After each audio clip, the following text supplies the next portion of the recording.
Iya, shalom saudara, baik ya. Saya percaya kita hari-hari ini semakin mau mencari perkenanan Tuhan dan mendekat kepada Tuhan.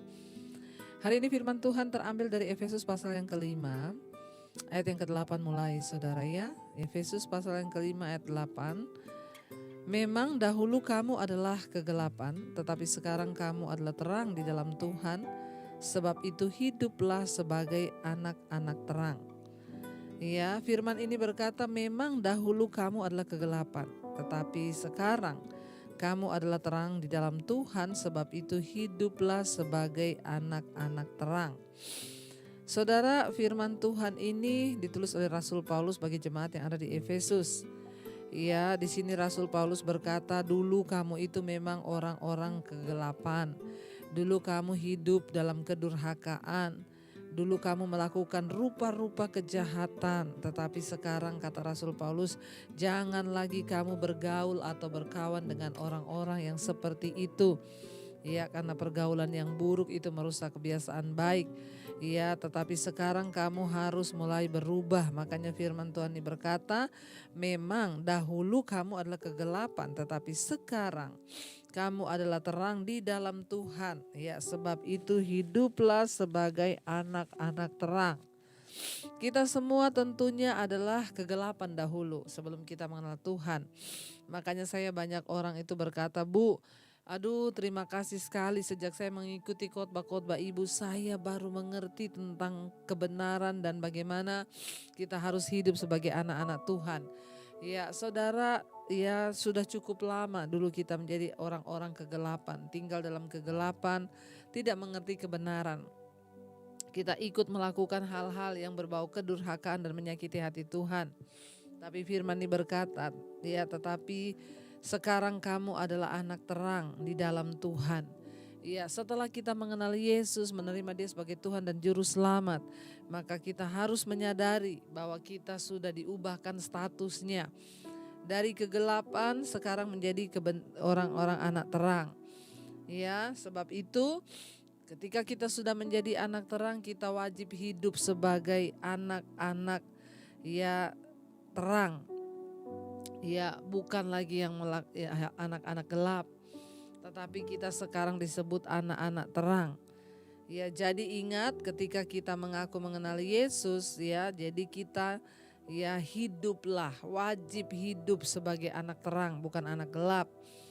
Ayat yang ke-9 di sana dikatakan, ya, karena terang itu hanya berbuahkan kebaikan dan keadilan dan kebenaran. Iya, karena anak terang itu dan anak gelap berbeda.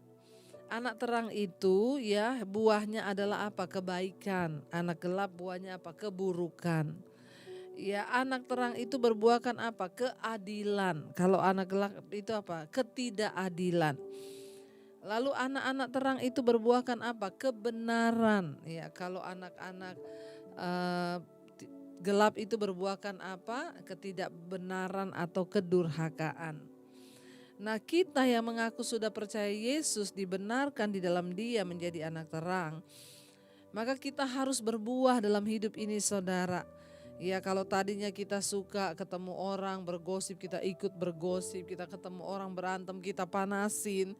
Ya, bahkan mungkin kita menjadi penyebab ya, tetapi ketika kita sudah mengenal kebenaran, kita menjadi orang-orang yang hidup di dalam terang itu.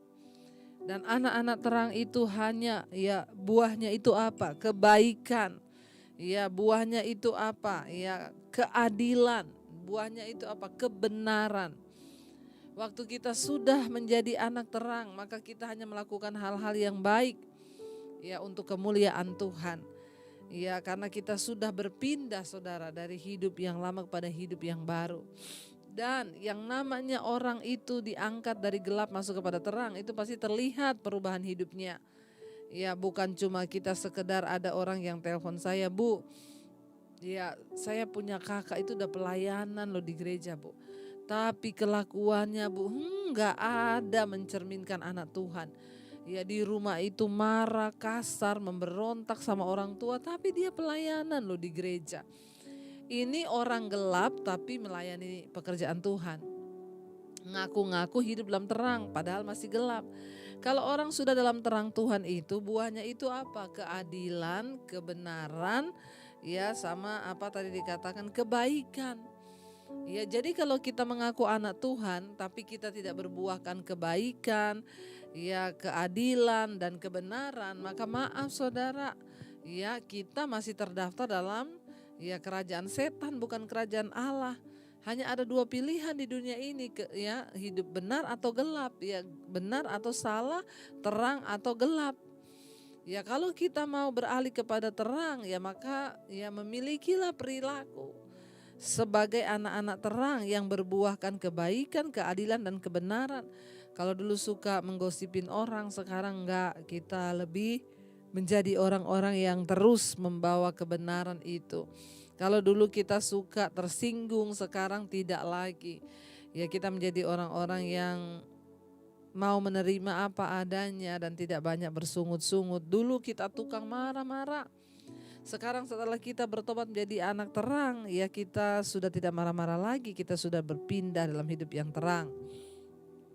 Ayat yang ke-10 berkata, dan ujilah apa yang berkenan kepada Tuhan.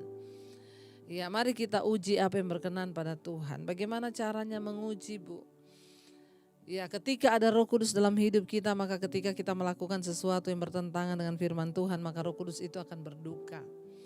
Ada perasaan berdosa di hati, ada perasaan yang tidak sejahtera.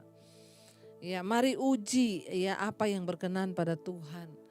Kalau engkau berantem suami istri, lalu engkau marahan berlama-lama, uji apakah itu berkenan. Saya ini marah-marah ini berkenan sama Tuhan atau tidak ya. Enggak usah berpikir, untuk menguji apa? Untuk menguji cara perkenanan Tuhan itu saya harus puasa 40 hari. Ya lalu saya mau berbahasa roh atau apa, enggak saudara, enggak bisa. Ya menguji apa yang berkenan pada Tuhan itu apa? Uji apakah yang kita lakukan itu sesuai firman Tuhan atau tidak. Ya kalau saya bertengkar dengan orang lalu saya tidak melepaskan pengampunan, apakah ini berkenan sama Tuhan atau tidak. Cara mengujinya bagaimana? Baca Alkitab. Apakah Tuhan ada berkata di firman Tuhan, kalau engkau jengkel pada seseorang, marahlah dia dan jangan berdamai dengan dia. Apakah begitu? Enggak, firman Tuhan berkata, ya apabila seseorang menganiaya kamu, berkatilah orang itu dan jangan ya marah, jangan membenci. Jadi waktu kita marah kita tahu, ini enggak berkenan sama Tuhan. Kenapa? Alkitab bilang tidak begitu. Uji apa yang berkenan pada Tuhan. Ya ketika kita digerakkan Tuhan untuk menolong orang tapi kita tidak melakukannya, mari kita uji. Ya apakah itu berkenan atau tidak. Semua ada di dalam firman Tuhan. Jadi saudara, alat ukur kita dalam perkenanan Tuhan itu apa? Firman. Ya mari kita menjadikan firman Tuhan sebagai alat ukur perkenanan Tuhan. Waktu kita melakukan sesuatu, berkenan gak ini sama Tuhan? Waktu kita melakukan apa, berkenan gak ini pada Tuhan? Ya, dan tolak ukurnya apa? Enggak usah doa puasa 40 hari 40 malam, tanya sama Tuhan, Tuhan ini berkenan atau tidak. Ya, misalnya ada banyak orang yang datang, Bu saya ini anak muda ya, saya pacaran Bu. Saya mau tanya Bu, ini jodoh saya ini dari Tuhan atau tidak. Lah kalau kamu pacaran sama dia, kamu dibawa lebih dekat sama Tuhan atau tidak? Ya karena yang datang dari Tuhan itu yang pertama mendatangkan ya damai sejahtera dan dia membawa kamu semakin dekat dengan Tuhan. Kalau dia membawa kamu semakin jauh dari Tuhan ya jangan. Kalau dia menjadikan kamu pemberontak terhadap orang tua ya jangan, berarti itu tidak berkenan.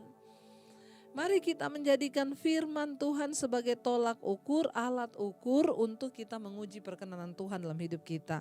Saudara, kenapa? Karena kalau kita hidup dalam perkenanan Tuhan, maka kita menerima berkat-berkat Tuhan. Kenapa seringkali kita tidak mengalami berkat Tuhan? Karena kita berada di luar perkenanan Tuhan. Ujilah segala sesuatu yang berkenan pada Tuhan. Mari kita tundukkan kepala. Kita mau bawa hidup kita mau bawa penyembahan kita di hadapan Tuhan. Terima kasih Bapa. Ya, kami percaya bersama Bapa kami melewati semua perkenanan-Mu. Itu yang meneguhkan hati kami Tuhan. Kami percaya ketika kami berjalan bersama Tuhan. Di setiap musim hidup kami, maka kami akan melihat perkenanan Tuhan. berada bersama kami, bersama-Mu Bapa. Kami lewati semua hal di hidup kami.